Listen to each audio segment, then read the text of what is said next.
LeBron fans into a full meltdown.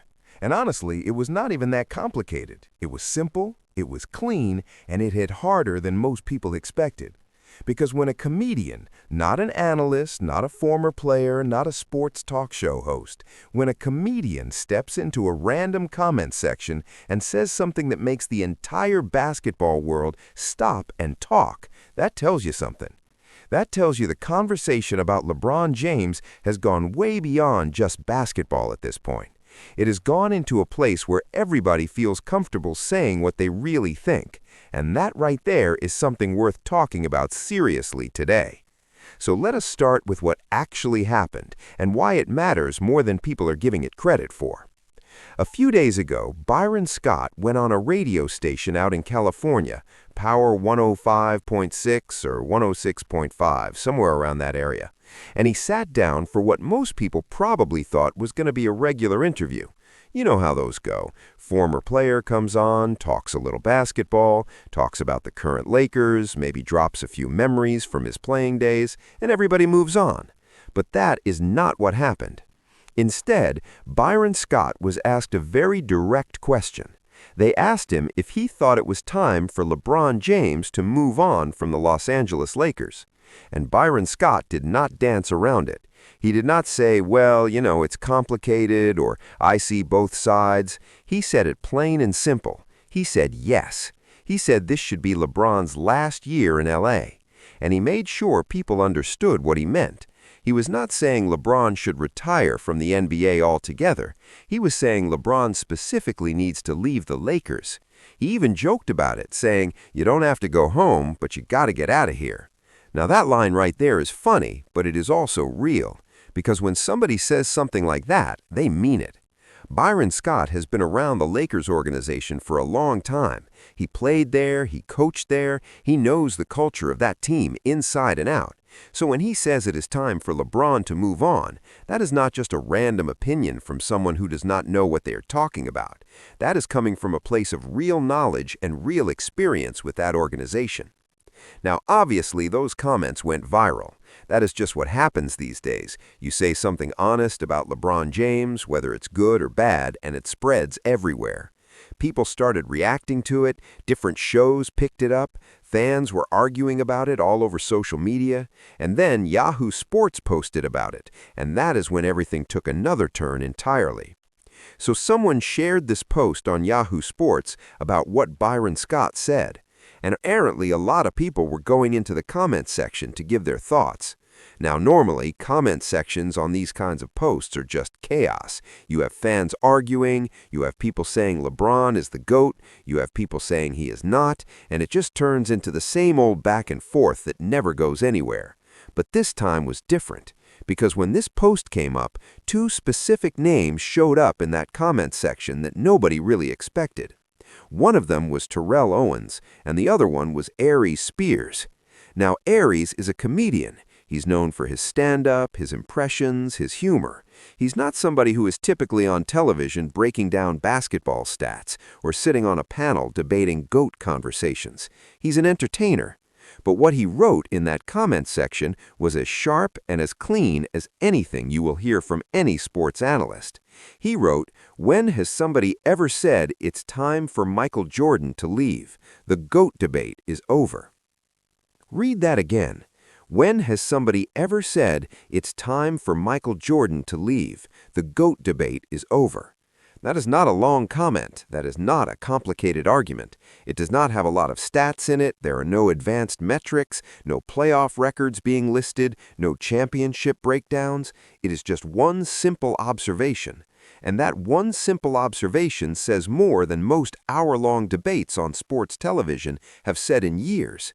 Because think about it honestly, has anyone at any point in Michael Jordan's career, at any point after his career, stood up and said, you know what, it's time for Jordan to go? Has any former teammate, any former coach, any entertainer, any comedian ever felt comfortable enough to say Michael Jordan has overstayed his welcome? The answer is no, and that silence says everything. The respect that Jordan carries is not something that gets questioned. It is not something that gets debated on a radio station in California. Nobody goes on the radio and says, yeah, I think Jordan should have moved on from the Bulls sooner. Nobody says that. And the reason they do not say that is because the respect for Jordan is absolute. It is not up for discussion. It never has been, and it never will be. Now here's the hard truth that a lot of LeBron fans are not ready to hear. LeBron James has reached a point in his career where the people around him, the people in the same city as him, people who live and work in Los Angeles are starting to say these things out loud. That is significant. That means something real. When you hear a former teammate say it is time to go, that's one thing. But when you have entertainers and public figures in the same city, people who would normally never even have a reason to say anything negative about a sports star living near them, when those people start speaking up and saying, yeah, it's probably time, that tells you the mood has shifted. Not just among hardcore basketball fans, not just among people who have always been anti-LeBron, among regular people who just look at the situation and call it what it is. LeBron has been in the NBA for over 20 years. 20 years is a long time.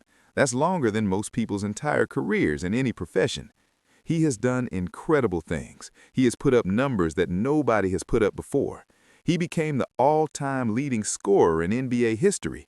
He won championships in multiple cities. He has done things on the court that deserve real recognition. But greatness does not protect you from the reality of where you are right now, today, in the present moment. And the reality is, the Lakers have not been what they need to be. And more people are saying LeBron's time there has run its course. Shannon Sharpe crying about it does not change the facts.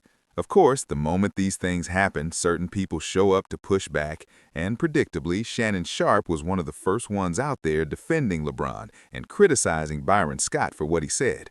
Shannon went on his show and basically said it does not make sense to point the finger at LeBron when the whole organization has problems.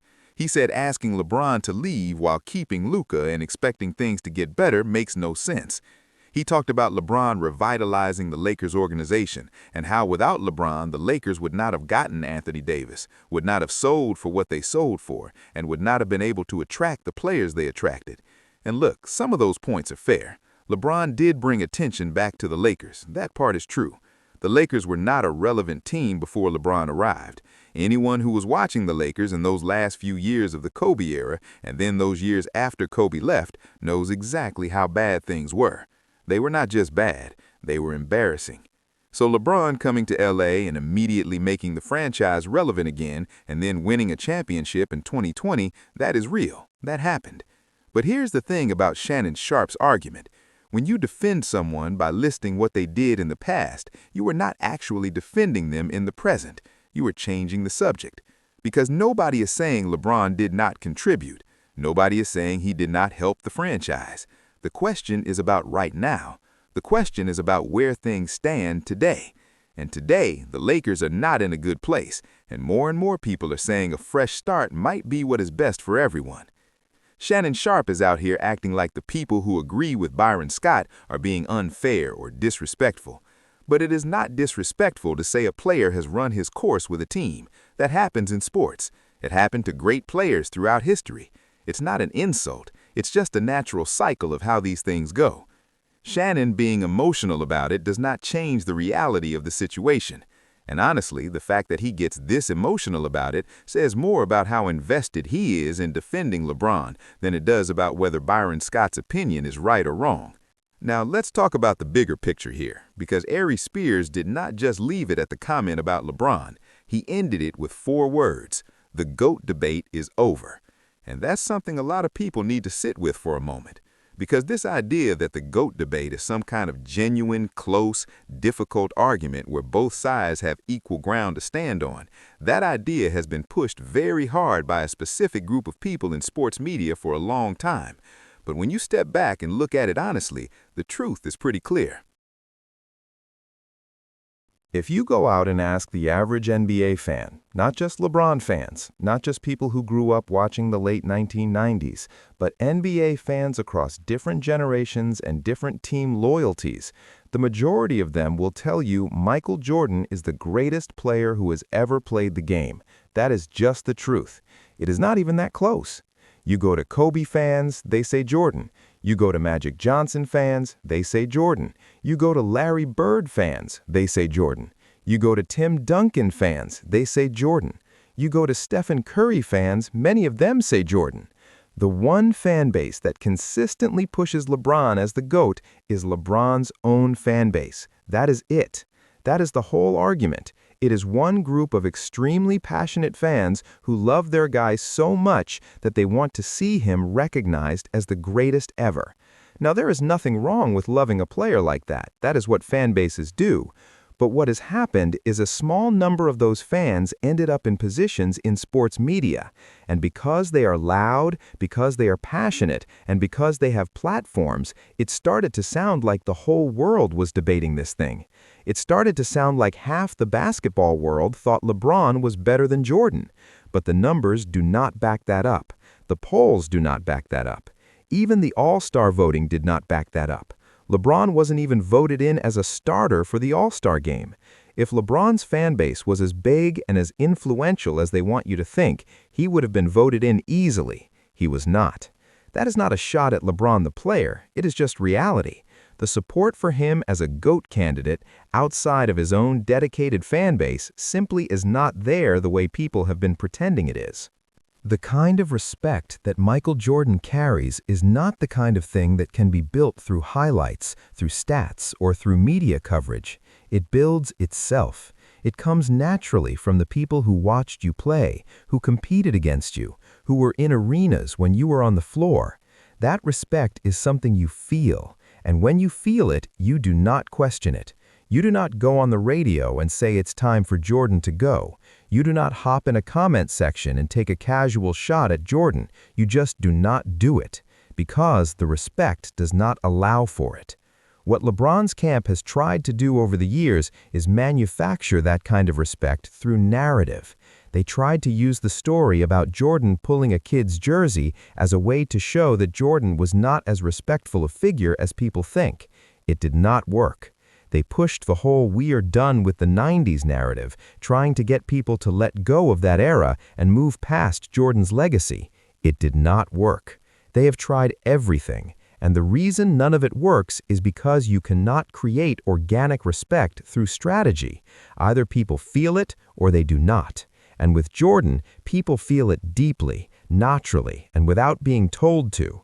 With LeBron, the fans feel it intensely, but when you look at the broader picture, at former players, at entertainers, at everyday people who follow the sport, it just isn't the same. It is not there in the same way. And no amount of media coverage, no amount of stats being recited, no amount of passionate arguments on television is going to change how people actually feel deep down. So what does all of this really mean for LeBron James as he heads toward the end of his time with the Lakers and possibly the end of his NBA career? It means that the conversations are getting louder. It means that the people who have stayed quiet for a long time are starting to feel comfortable speaking up. It means that the narrative that LeBron's fans built so carefully over the years is starting to crack, not because LeBron did something wrong necessarily, but because time moves forward and reality eventually catches up with every narrative. LeBron is still a great player. Nobody is taking away what he did over 2 decades, but there is a difference between respecting a career and crowning someone as the undisputed greatest of all time. And right now, the world is telling LeBron fans very clearly that they do not see it the way LeBron fans see it. And maybe the healthiest thing LeBron supporters can do is accept that. Accept that your guy had an incredible run. Accept that he is one of the best to ever lace up sneakers. Accept that he will go down in history as someone who changed the game. But also accept that the majority of basketball fans, when it is all said and done, are going to remember Michael Jordan as the greatest player who ever lived. That is not a personal attack. It is just where the conversation has landed. Byron Scott said what a lot of people in Los Angeles have been quietly thinking. Aries Spears said what a lot of people outside of the LeBron fan base have been feeling for a long time. And the fact that these comments are generating this much reaction, this much pushback, this much emotion from LeBron's supporters just shows how sensitive the whole situation has become. The larger picture of what is happening right now. What we are really watching right now is the end of an era. Not just the end of LeBron's time with the Lakers, but the end of the era where the GOAT debate felt like a real ongoing conversation. That era is closing. And as it closes, you are going to see more and more people say what Aries Spears said. You are going to see more former players agree with Byron Scott. You are going to see more entertainers, more public figures, more casual fans, all pointing in the same direction. And the people who built their identity around defending LeBron as the greatest player ever are going to have to figure out what they do with that. That is not a bad thing, necessarily. Every great player eventually reaches a point where the world moves on. It happened to every generation before LeBron's, and it will happen after. But the way it is happening with LeBron feels different because his fan base fought so hard and so loudly for so long to change the narrative. They worked really hard to make the world see things their way. And yet, despite all of that effort, despite all of the think pieces and the YouTube videos and the social media arguments, the needle really has not moved that much when it comes to how the general public ranks LeBron against Jordan. And that is really what Aries Spears said in that one single comment. He did not need a whole essay. He did not need statistics. He just asked one simple question and made one simple statement. When has anyone ever told Michael Jordan it was time to leave? The answer is never, because the respect that Jordan earned does not come with expiration dates, does not come with controversies, does not come with people stepping into comment sections to say it is time for him to go. It just sits there, permanent and untouched, like something that was set in stone a long time ago, and nothing is ever going to change it. Where things go from here. The Lakers are at a crossroads. LeBron is at a crossroads, and the basketball world is watching to see what happens next. Whether LeBron leaves LA at the end of this season, whether he goes somewhere else for one final run, whether he eventually retires, all of that will play out over the coming months. But whatever happens on the court, the conversation that Aries Spears jumped into and Byron Scott started has already done its job. It has made people talk honestly. It has made people say out loud what a lot of them have been thinking quietly. And sometimes that kind of honest conversation is exactly what is needed. LeBron fans are going to keep defending their guy. That's what fan bases do, and there is nothing wrong with that. But the days of that fan base controlling the narrative and making everyone feel like the GOAT debate is genuinely 50-50, those days are fading. And comments like the one Aries Spears dropped in that Yahoo Sports section are just reminders that the world outside of the LeBron fan bubble has always seen things differently. They were just waiting for the right moment to say so clearly. So to everyone who is still arguing about this, to everyone still losing their mind in comment sections, to everyone still trying to convince people that LeBron is unquestionably the greatest ever, just take a breath. Look at what is happening around you. Look at who is speaking up and why. Look at the fact that a comedian with a single sentence made more of a point than hours of sports television have made in years. Sometimes the simplest things are the truest things. And in this case, the truth is exactly what Aries Spears said. When has anyone ever told Michael Jordan it was time to leave? Exactly. Never. And that tells you everything you need to know. Those are my thoughts on this whole situation. Whatever you think, drop it down in the comments. Let's keep